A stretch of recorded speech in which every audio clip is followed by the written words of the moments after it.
साथियों, जो ये हमारे हाथ में बहुजन चाय है बहुत टेस्टी है। इसको हमने यूज किया है, बहुत बढ़िया लगता है। जब से बहुजन प्रोडक्ट लॉन्च हुआ देश में पूरा तहलका मचा हुआ है और बहुजन प्रोडक्ट के लगभग 250 प्रोडक्ट लॉन्च हो चुके हैं। तो साथियों, मैं आपसे निवेदन करता हूँ कि आप एक बार बहुजन प्रोडक्ट के सारे जो है कि चाय और बहुत सारे जो है कि फेस वॉश और साबुन तमाम प्रोडक्ट लॉन्च हो चुके हैं। मैं निवेदन करता हूँ कि आप भी यूज करें। मैंने इसको यूज़ किया, बहुत बेस्ट है। और ये जो मेरे हाथ में बहुजन डिटर्जेंट पाउडर है, आप भी इसको यूज करें क्योंकि हमने यूज किया है, बहुत ही बढ़िया है। कपड़े को अच्छे तरीके से सफाई करता है और आप भी यूज करिए। इसके बाद में हम लोग जिसका बहुत बेसब्री से इंतज़ार कर रहे हैं, माननीय डॉक्टर वामन मेश्राम सर, राष्ट्रीय संरक्षक इंपा नई दिल्ली, मैं इनसे अनुरोध करता हूं कि वो आज के राष्ट्रीय अधिवेशन की अध्यक्षता करें। साथियों,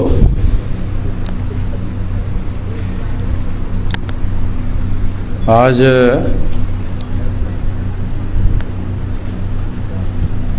इंपा का इंडियन मेडिकल प्रोफेशनल एसोसिएशन इस संगठन का 8वां राष्ट्रीय अधिवेशन है। इसका मतलब है लगभग 8 साल इस संगठन को हो गए हैं। अच्छा, 10 हो गए हैं। मैं तो हर साल के हिसाब से उसकी गिनती कर रहा था, मगर ये ज़्यादा साल से स्थापित है।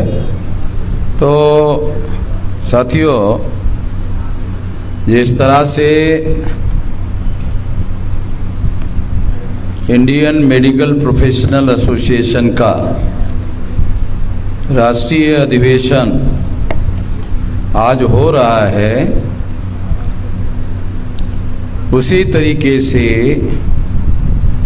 राष्ट्रीय स्तर के अधिवेशन, इस तरह के राष्ट्रीय अधिवेशन,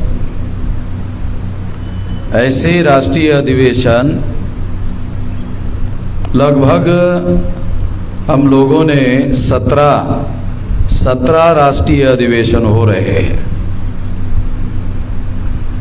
नहीं तो बामसेफ का एक राष्ट्रीय अधिवेशन होता था। अभी संगठन के विस्तार का आप लोगों को अनुमान लगाने के लिए ये बात बता रहा हूँ कि 15 नवंबर तक संगठन के 17 राष्ट्रीय अधिवेशन होंगे। तो इससे संगठन का कितना बड़ा और कितने बड़े पैमाने पर विस्तार हो रहा है, इससे अंदाजा लगाया जा सकता है। तो इस तरह से हमारे संगठन की शक्ति बहुत तेजी से बढ़ रही है और 10 साल में हमारे इस तरह से एक साल में 100 राष्ट्रीय अधिवेशन होंगे। 365 दिन में 100 राष्ट्रीय अधिवेशन होंगे। तो इससे आप अंदाजा लगा सकते हो कि 2030 तक हमारे जो ऑफशूट संगठन है, उन ऑफशूट संगठनों का कितना विशाल जाल सारे देश भर में बनेगा। एक तहसील में आप कल्पना करके देखो, एक तहसील में 100 संगठन के कार्यकर्ता काम करेंगे एक तहसील में। अगर एक तहसील में 100 संगठन के कार्यकर्ता, 100 संगठन के यूनिट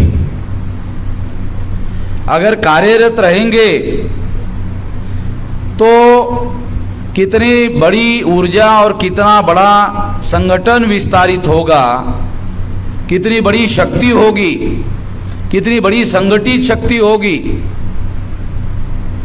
इसका आप अंदाजा लगा सकते हो। तो ये बात इसलिए मैं आपको बता रहा हूँ क्योंकि कुछ लोग ऐसा सोच सकते हैं कि ये डॉक्टरों का राष्ट्रीय अधिवेशन है तो डॉक्टरों का अकेले राष्ट्रीय अधिवेशन नहीं हो रहा है, ऐसे बहुत सारे अधिवेशन ऑलरेडी हो चुके हैं और 15 नवंबर तक 17 राष्ट्रीय अधिवेशन पूरे हो जाएंगे, संपन्न हो जाएंगे। साथियों, कुछ दूसरी बातें मैं आप लोगों को बताना चाहता हूं। अभी हम लोगों की जो रणनीति है, उस रणनीति को हम लोगों को समझना होगा।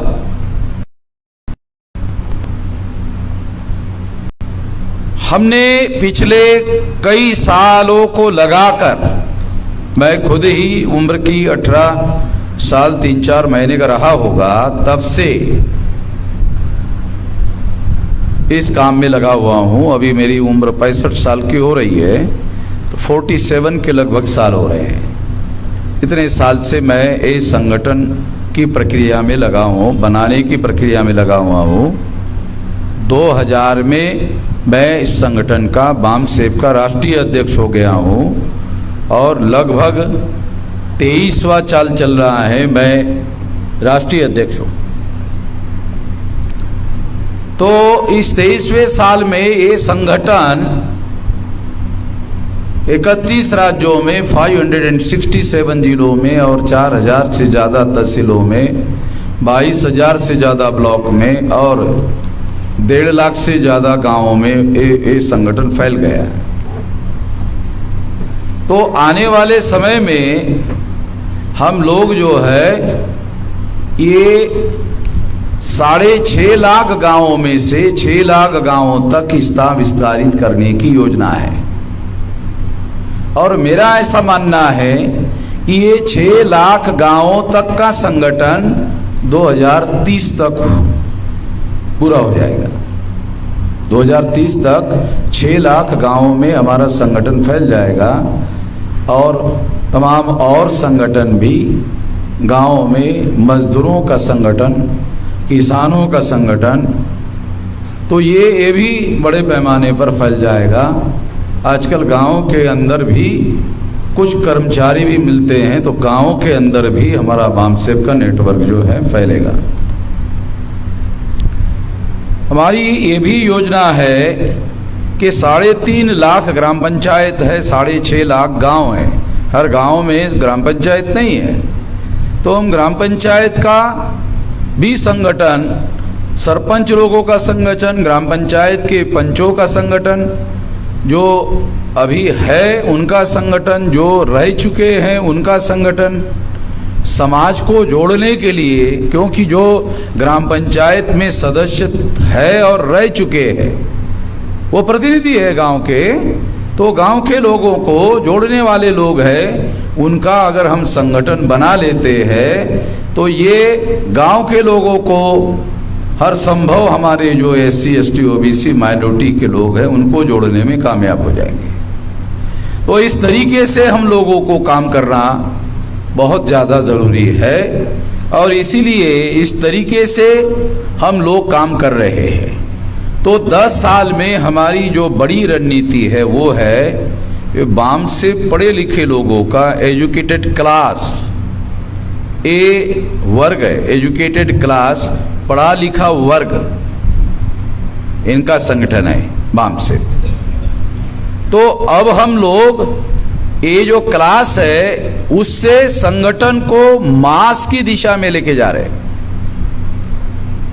अभी हम जो संगठन है, ये रणनीति में जो बहुत बड़ा बदलाव आया हुआ है, उस बदलाव को समझो, उस बदलाव को समझने की जरूरत है। उस बदलाव को समझने के लिए बता रहा हूं कि हम अभी क्लास से मास के तरफ जा रहे हैं और मास के द्वारा विशाल राष्ट्रीय आंदोलन किया जाएगा, बहुत बड़ा विशाल राष्ट्रीय आंदोलन किया जाएगा। और इस आंदोलन के पीछे सोच है, एक सिद्धांत है, वो सिद्धांत है power is a product of successful struggle. Power is a product of successful struggle. यानी जो पावर है जिससे हमारे लोगों को जीवन के हर क्षेत्र में वंचित किया हुआ है, तो वो पावर सक्सेसफुल स्ट्रगल चलाने के बाद हमारे लोगों को मिलेगा। और 2030 तक सेंट्रल में कोई भी गवर्नमेंट हमारे सपोर्ट के बगैर नहीं बनेगी। हम इस पर काम कर रहे हैं, इस रणनीति पर काम कर रहे हैं। और इससे जो बाबा साहब आम्बेडकर कहा करते थे कि शासन करती जमात बनना हमारा लक्ष्य है, हमारा मकसद है, हमारा उद्देश्य।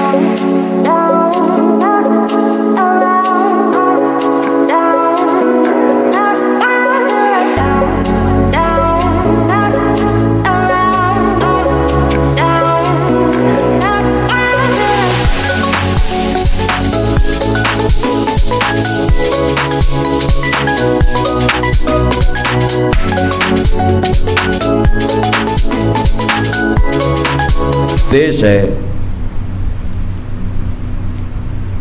जो आजादी का आंदोलन चलाया गया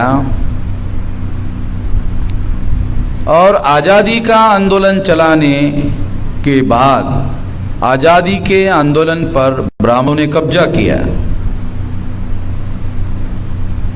और ब्राह्मणों ने आजादी के आंदोलन पर कब्जा करने की वजह से ब्राह्मणों ने इस थ्योरी पर काम किया, हिंदू मुसलमान के थ्योरी पर काम किया, हिंदू मुसलमान के सिद्धांत पर, हिंदू मुसलमान के थ्योरी पर काम करने की वजह से ब्राह्मणों का आजादी के आंदोलन पर कब्जा हो गया। और इसकी वजह से ब्राह्मणों का आजाद भारत पर कब्जा हो जाएगा, इस डर की वजह से 14 अगस्त 47 को पाकिस्तान बना और ब्राह्मणों ने भारत पर कब्जा करने के लिए भारत के टुकड़े करने की योजना को मान्यता दी। ये सारे डॉक्यूमेंट्री एविडेंस है।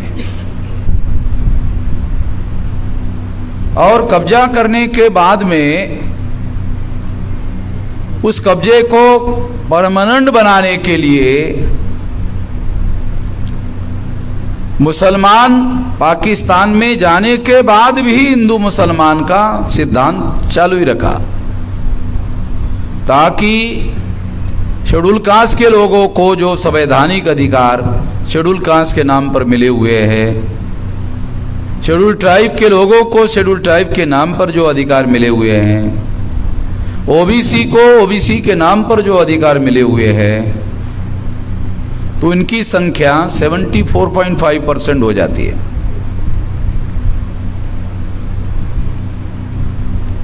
तो ब्राह्मणों को 15% मुसलमान चुनौती नहीं है।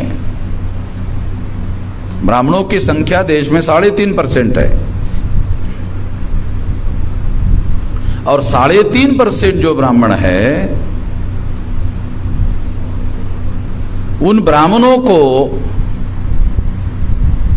15% मुसलमान जो है वो देश पर काबिज नहीं हो सकते लोकतंत्र के सिद्धांत के अनुसार। और इसलिए इस बात को हम लोगों को समझना होगा कि इस बात को इस तरीके से समझा जा सकता है कि काबिज करने के लिए उन्होंने आज़ाद भारत में हिंदू मुसलमान का मामला बनाए रखा, चालू रखा। और जब से 2014 से सेंट्रल में बीजेपी की सरकार आई, ये वास्तव में आरएसएस की ही सरकार है, बीजेपी की नहीं है। इसका सबूत है कि आरएसएस ने नरेंद्र मोदी को ओबीसी का चेहरा देकर ओबीसी का समर्थन हासिल करने के लिए प्रधानमंत्री का कैंडिडेट बनाया, मगर एक ओबीसी के आदमी को प्रधानमंत्री बनाने के बाद उसी के द्वारा सुप्रीम कोर्ट में ओबीसी की जातीय आधारित गिनती नहीं होगी, हलफनामा दिलवाया। इससे सिद्ध होता है कि नरेंद्र मोदी के पास प्रधानमंत्री का पद है, अधिकार नहीं है। अधिकार होता तो वो ओबीसी की जातीय आधारित गिनती करते, अधिकार नहीं है, पद है। तो अधिकार आरएसएस के पास है, आरएसएस की पॉलिसी है जातीय आधारित गिनती नहीं होगी। तो इसलिए नरेंद्र मोदी का, प्रधानमंत्री का आरएसएस के लोग अपने मकसद के लिए इस्तेमाल कर रहे हैं। तो इस्तेमाल तो वही कर सकता है जिसके पास ताकत हो, शक्ति हो, पावर उसके पास है। तो इसलिए हमें इस बात को समझना बहुत ज़्यादा ज़रूरी है, जानना बहुत ज़्यादा ज़रूरी है कि आज जो कांग्रेस के द्वारा किया गया था, ये कांग्रेस नहीं किया। बहुत समय तक ये जो 80% प्रशासन में अधिकारी लोगों की संख्या है, तो ये तो इसमें तो आरएसएस के लोग थे नहीं।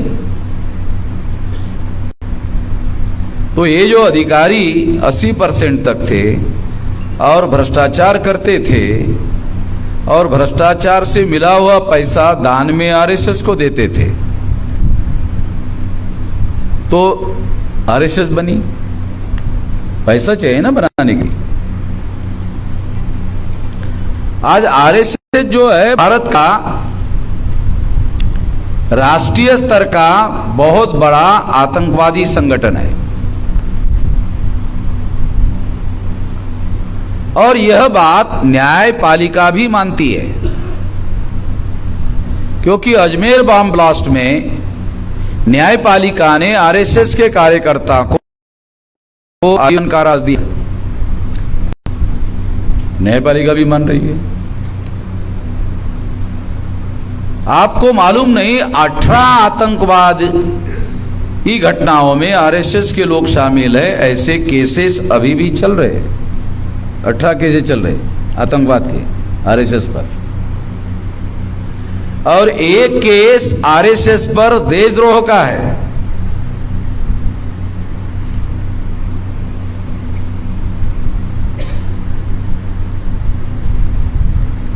तो जब तक सरकार है तब तक ये लोग डिले करते रहते हैं, कोर्ट में केसेस को डिले करते रहते हैं, ये करते रहते हैं। यानी पुलिस के लोग मान लो हाजिर नहीं हुए तो तारीख पर तारीख होती रहती है, डिले होते रहता है।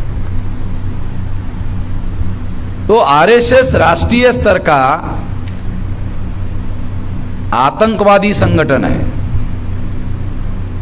इसीलिए ये लोग बयानबाजी करते रहते हैं और आरएसएस राष्ट्रवादी संगठन है। हिंदू मुसलमान के थेरी ने 14 अगस्त 47 को भारत का विभाजन करवाया। उसी थेरी को आज के तारीख में सबसे ज़्यादा उछाला गया है।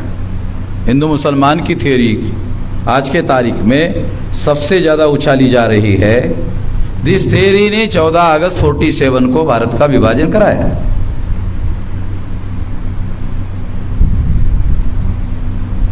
ब्राह्मण लोग ब्राह्मणों का वर्चस्व निर्माण करते हैं, तो हिंदू शब्द का इस्तेमाल क्यों करते हैं? क्योंकि बहुत सारे एससी एसटी ओबीसी के लोग इग्नोरेंस में अपने को हिंदू कहते हैं। एक वामन मेश्राम अगर छोड़ दिया जाए तो बहुत सांच लोग जो है वो अपने को हिंदू कहते हैं, क्योंकि वो मुसलमान कह नहीं सकते, वो क्रिश्चियन कह नहीं सकते। और इस तरह का काम करने के लिए मुस्लिम लोगों के द्वारा भी आरएसएस को इनडायरेक्टली मदद होती है कि जो मुसलमान नहीं है वो सारे के सारे हिंदू हैं। मुस्लिम लोगों का ये कहना है, मैंने हमारे मुस्लिम भाइयों को कई बार कहा कि आप जिस आरएसएस का विरोध करते हो उसको सबसे ज़्यादा मदद भारत में संगठित रूप से अगर कोई कर रहा है तो आप ही कर रहे हो। टाइम क्या हो रहा है? टाइम बताओ।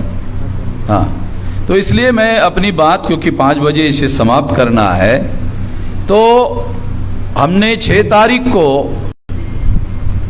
इतना विशाल आंदोलन खड़ा किया, और ऐसा कोई आंदोलन मैंने हाईकोर्ट में हलफनामा भी दिया कि कोई हिंसा नहीं होगी, और जो मैंने हलफनामा दिया वैसा हमारे लोगों ने साबित किया कि कोई हिंसा नहीं। लाखों लोगों के भीड़ में एक कार थी। मौर्य जी कहाँ है? हमारे मीडिया वाले मौर्य जी है? अच्छा, उन्होंने मुझे फोटो दिखाया। लाखों लोगों के भीड़ में एक कार जो है फंसी हुई है, और किसी ने मौर्य को टेलीफोन किया, अरे वो कार जला दी जाएगी अब। मगर वो कार, आंदोलन खत्म हुआ वो वैसी की वैसी। तो मैं तो हमारे मीडिया लोगों को कहा, अरे ये कवर स्टोरी का सब्जेक्ट है, एक घंटा भर इस पर बोला जा सकता है कि लाखों लोगों के भीड़ में एक कार जो है बच गई। ये तो ऐसा इतिहास में कभी हुआ ही नहीं। ये प्रमाणित करता है, सिद्ध करता है कि हम कानून और संविधान के दायरे में रहकर काम करेंगे। ऐसा जो मैंने हलफनामा हमारे लोगों के समर्थन से, भरोसे पर दिया था, वो भरोसा 200% सही है। हमने हाई कोर्ट में जो लिख कर दिया वो सही साबित हुआ, हमने सही साबित किया। और आरएसएस का जो वकील था उसने जो झूठी इंफॉर्मेशन हाई कोर्ट के जज को दी, हिंसा होगी, ये होगा, ऐसा होगा, सारा झूठ साबित हो गया। उन्होंने जो जुडिशरी को गुमराह किया वो झूठ साबित हो गया। अभी मैं जजेस को लेटर भी लिखने वाला हूं कि वो झूठ साबित हो गया, और हमने जो कहा हलफनामा वो सच साबित किया, और जो हमने लिख कर दिया उसको आपने नहीं माना, जो उन्होंने झूठ कहा उसको आपने माना। सुप्रीम कोर्ट के द्वारा आंदोलन करने का मौलिक अधिकार है, एक से कई बार सुप्रीम कोर्ट ने कहा, और हाई कोर्ट को बंधन है सुप्रीम कोर्ट के ऑर्डर को मानकर ऑर्डर देना। आप लोगों को मालूम नहीं हो ये संवैधानिक व्यवस्था। सुप्रीम कोर्ट के जजमेंट के विरोध में हाई कोर्ट को कोई जजमेंट देने का अधिकार नहीं है। हमारे लोगों को पता नहीं है, इसलिए मैंने नहीं माना। संविधान सुप्रीम है। और इस तरह से साथियों, हमने इतिहास में बड़ा काम किया और सिद्ध किया। तो ये एक हमारे आंदोलन की छोटी सी झलक थी। मैं जानता हूं हमारी ताकत कितनी है। तो इसलिए हम 4 चरणों में हमारा आंदोलन घोषित किया है। वो चरण के बारे में मैंने मीडिया में बता दिया है, आपको जानकारी है। तो अब जो समर्थन की लहर सारे देश भर में चल रही है, उसे संगठन में कन्वर्ट करो, संगठन की शक्ति बढ़ाओ। संगठन की शक्ति बढ़ाने के बाद फिर आंदोलन होगा। 2024 के चुनाव के पहले इससे और बड़ा आंदोलन होगा। अगर सुप्रीम कोर्ट ने, आखिरी बात, अगर सुप्रीम कोर्ट में हमारी केस है, अभी चल रहे, सुप्रीम कोर्ट ने अगर अनुमति दी तो आरएसएस के हेडक्वार्टर पर मोर्चा लेकर जाया जाएगा। ये हमने स्थगित किया हुआ है। स्थगन समझते हो ना, स्टे किया हुआ है, खत्म नहीं किया। हाँ, पोस्टपोन किया है सुप्रीम कोर्ट के निर्णय तक। इतना ही कहना चाहता हूं, आप लोग अपने इलाके में तैयारी करें, विजय हमारी है।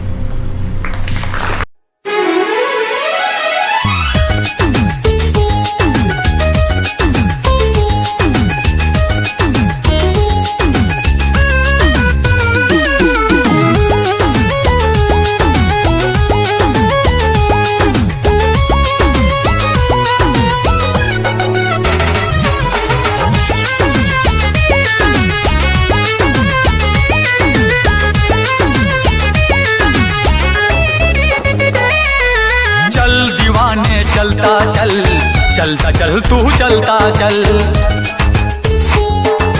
दुनिया के अन्याय से भीम दीवाने लड़ता चल।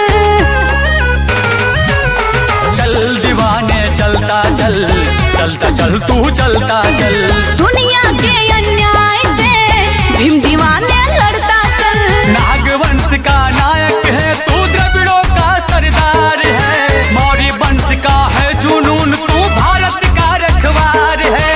तेरी भुजा में बसा हुआ है, तेरी भुजा में बसा हुआ है चंद्रगुप्त का बाहुबल। चल दीवाने चलता चल, चलता चल तू चलता चल। चल दीवाने चलता